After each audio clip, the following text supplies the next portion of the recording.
Yeah, it's an interesting article because I think there's a lot of truth in it about the problems of social media that when you put yourself front and center, you're very much open to Mm-hmm. attack and criticism, Yes. and it's very hard sometimes to accept that and to take that because a lot of it is not justified.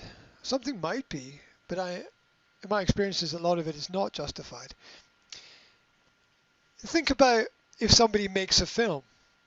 There's a huge amount of work, a lot of people involved in making a film, and it can be a Mm-hmm. project that lasts years and years and years and maybe changes several times, and you don't know quite what the finished final product is going to be like.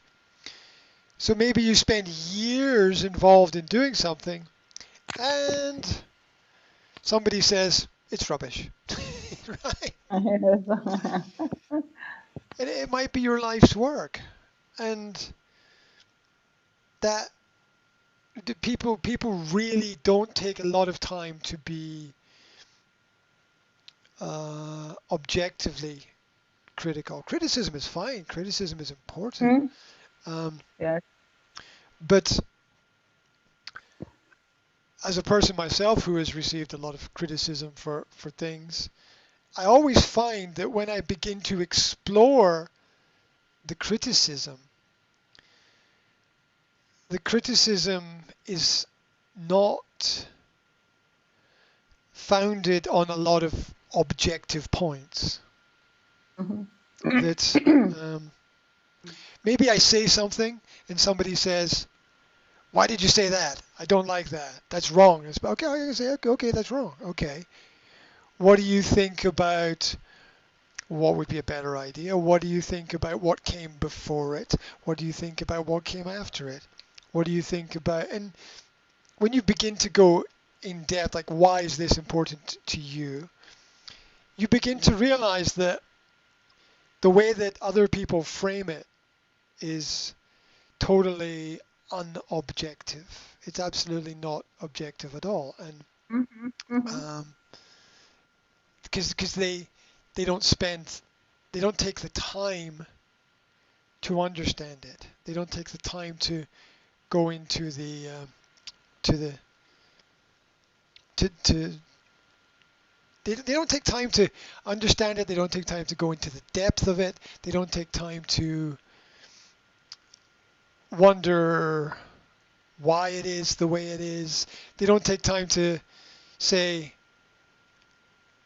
how it could be developed to be better a lot of the time. The criticisms are very much misunderstandings a lot of the time. I've had a lot of people tell me, "You think this." I'm like, "No, I don't." Sorry. I don't. It's just not Mm-hmm. true. I don't. I can say this and I can have an idea, but I don't. Maybe I don't think this. And if you're afraid, if you fear putting out what you think, you'll never learn anything. If you have a fear of it, you'll never Mm-hmm. learn anything. Mm-hmm. You'll never learn how people are really going to react, or if you can't be yourself, what is the point, right? There's there's there's not much point. I started a small new series on studying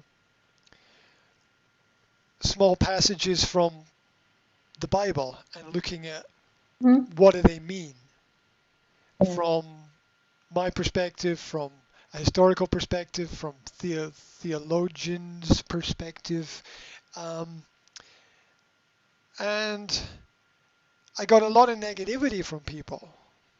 Why are you doing that? That's crazy. Is it? Is it? Is it?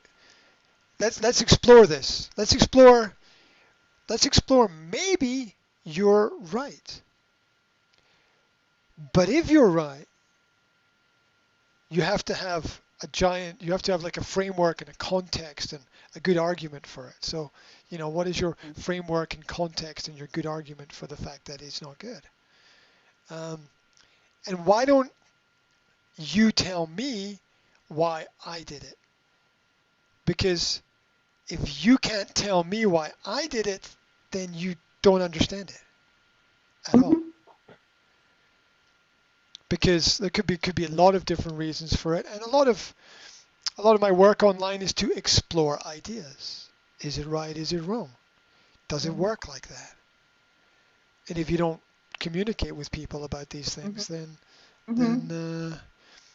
we never know. And what better place to start to try to understand, get things right and get things wrong than with texts from that context in the Bible. So it's really interesting how